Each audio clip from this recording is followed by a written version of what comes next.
Agora, o próximo vídeo que você irá ver a seguir tem o nome de Todo Dia um Black Mirror. Trata das implicações filosóficas, espirituais e religiosas da tecnologia na vida dos seres humanos.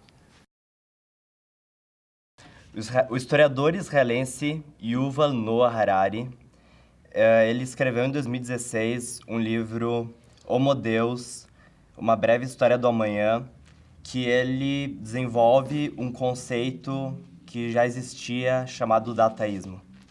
Ele prevê que a tecnologia, que nós estamos passando de um processo em que nós estamos parando de reverenciar as pessoas para reverenciar a tecnologia.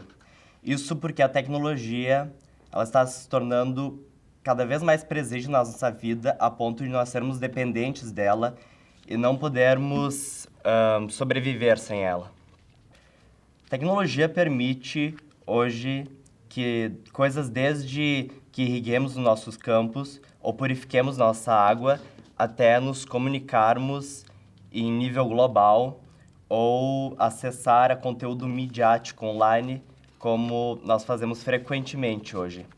Por causa dessa dependência que a gente tem, tanto para a nossa sobrevivência, quanto para o nosso lazer ou comunicação pessoal, a tecnologia ela ganha esse status divino. Porém, há uma outra característica da tecnologia que poderia ser considerada como uma coisa de Deus. O armazenamento de dados, que hoje é feito em massa, principalmente por parte de serviços online, eles fazem com que a tecnologia ela se torne onisciente. Ela saiba sobre praticamente quase tudo de nós, da nossa privacidade e do mundo que nós vivemos. Quando as redes sociais se popularizaram, aí por 2004, 2005, estudiosos como o estudioso da mídia Henry Jenkins, e entre outros, eles viam com bons olhos as redes sociais, em principal porque elas permitiam que pessoas que não tinham acesso a meios de comunicação tradicionais tivessem um canal de comunicação que elas pudessem se expressar. Porém, nos últimos anos, com a controvérsia sobre o uso de dados por parte desses serviços, esses estudiosos eles têm tomado uma mais cautela ao falar dos benefícios de redes sociais. Na internet, há poucas empresas que monopolizaram quase todo o tráfego que é feito na rede. O Google, embora ele tenha diversos serviços, ele monopolizou o negócio de buscas, enquanto o Facebook monopolizou o negócio de comunicações com a rede social Facebook, o Instagram e o WhatsApp. E o Amazon, por exemplo, monopolizou o negócio de vendas online.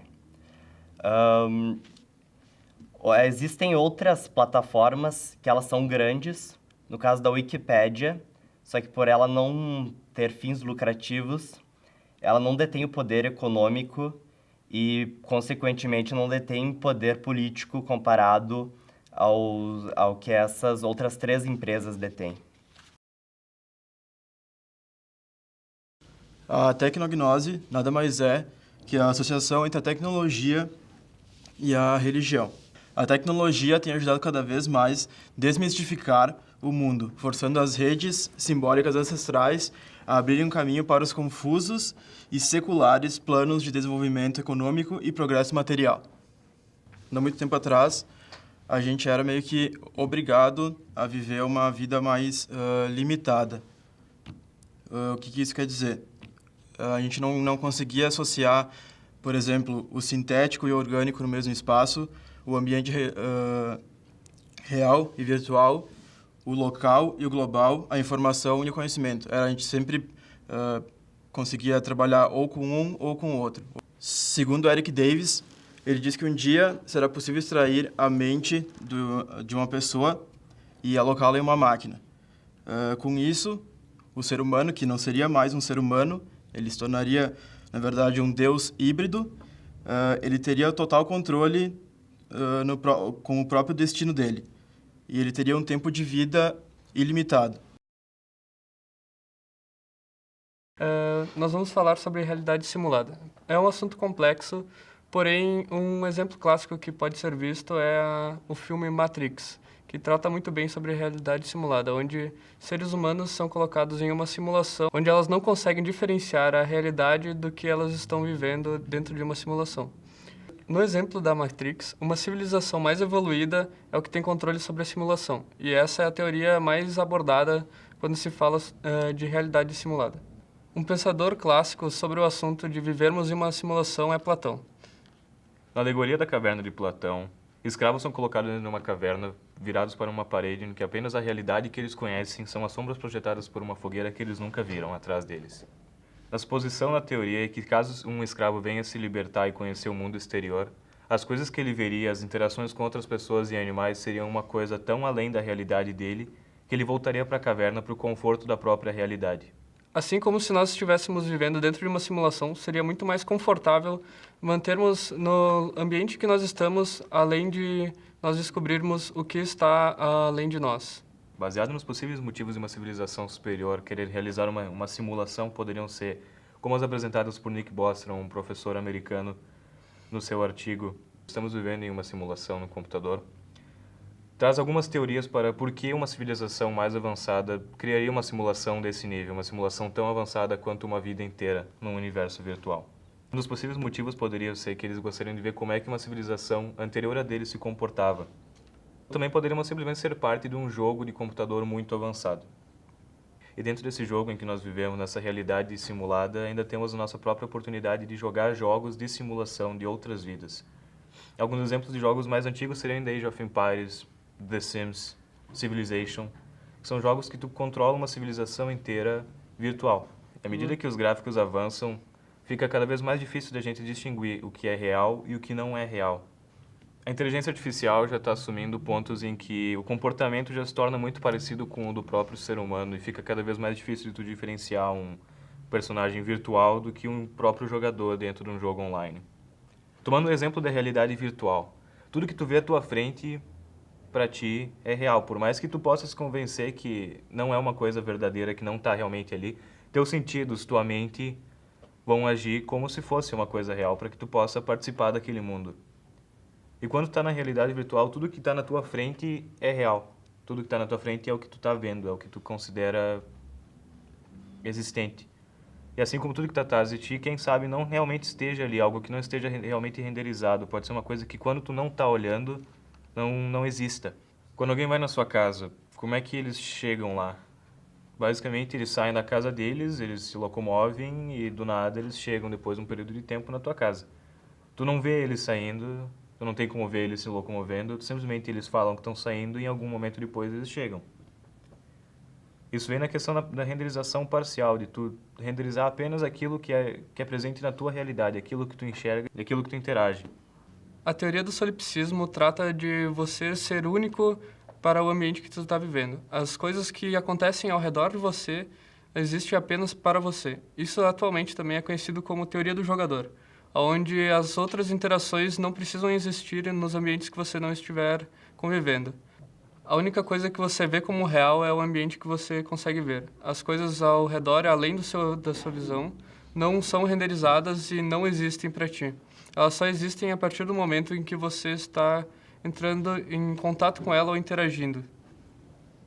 No mundo virtual, todas as barreiras físicas são estabelecidas por linhas de códigos pré-programadas. Os personagens que vivem nesse mundo respeitam essas barreiras físicas como seus limites da sua realidade. Na nossa realidade, atribuímos os átomos a essa função, de formar objetos físicos. Apenas vemos os objetos físicos como paredes e assumimos que não vamos ter como passar através deles. Assim como esperamos que também não vamos ser capazes de passar através de uma parede num jogo, mesmo sendo ela apenas linhas de código. Então, o termo singularidade foi primeiramente trabalhado pelo matemático John von Neumann, que categorizou o termo como um período da história humana onde os assuntos humanos como os temos hoje irão mudar completamente graças à tecnologia. A partir desse momento, será impossível fazer a previsão como as coisas acontecerão. O diretor de engenharia da Google, Ray Kurzweil, diz que o papel do ser humano é só criar um ser capaz de criar tecnologias mais complexas que o próprio ser humano. A partir desse momento, o ser humano terá completado o seu papel. Temos também o teórico Steven Johnson, que trabalha com a parte da semiótica, que explica como se dá as inovações. Ele fez o estudo e percebeu que as inovações acontecem da multidisciplinaridade dos assuntos científicos, quando existe uma comunicação entre os signos de várias áreas do conhecimento. A partir dessa comunicação, podemos criar novos signos para explicar ainda assuntos mais complexos, como são a própria consciência do ser humano. Ao contrário que os trabalhos de ficção representam para nós através de filmes e livros, na verdade, a inovação se dá lentamente, como o teórico Steven Johnson apresenta através da sua obra de como nós chegamos até agora. Então, na verdade, esse medo que temos de um ser mais inteligente que nós não se dará de um dia para outro. Na verdade, existe uma comunicação entre áreas que causa a inovação. Alguns acreditam que a tecnologia ficar mais inteligente que nós pode ser uma coisa ruim, porque acredita-se que talvez ela queira se tornar a espécie dominante e vai nos eliminar, como já vimos em alguns filmes. E para prevenir que isso aconteça, foram criadas 3 leis para que todos os robôs tenham para provavelmente pedir que isso aconteça. Primeiro, um robô não sempre deve obedecer um humano. Segundo, um robô nunca pode machucar um humano. E terceiro, um robô deve garantir sua própria segurança, a menos que isso colida com a sua ordem atual. E alguns acreditam que isso que pode ser uma coisa boa com a tecnologia ficar mais inteligente que nós, porque porque alguns trabalhos que levam muitos humanos e mesmo assim demoram para serem completados, como programar um jogo inteiro, poderia ser feito bem rápido com um robô. Sherry Turkle é uma professora e pesquisadora que entrevistou pessoas por 15 anos para ver como o celular e essas tecnologias têm mudado como nós humanos agimos. Ela fala sobre como muita gente prefere falar por celular ao invés de pessoalmente, mesmo que esteja perto, porque pelo celular você tem mais controle sobre o que vai falar e sobre o que os outros vão falar, porque se alguém mandar uma coisa que você não gosta, pode simplesmente apagar. E isso é muito ruim porque muitas pessoas, sabe como é? Muitas pessoas não entendem que as pessoas nos dão bronca para nos ajudar a crescer, para nos tornarmos pessoas melhores.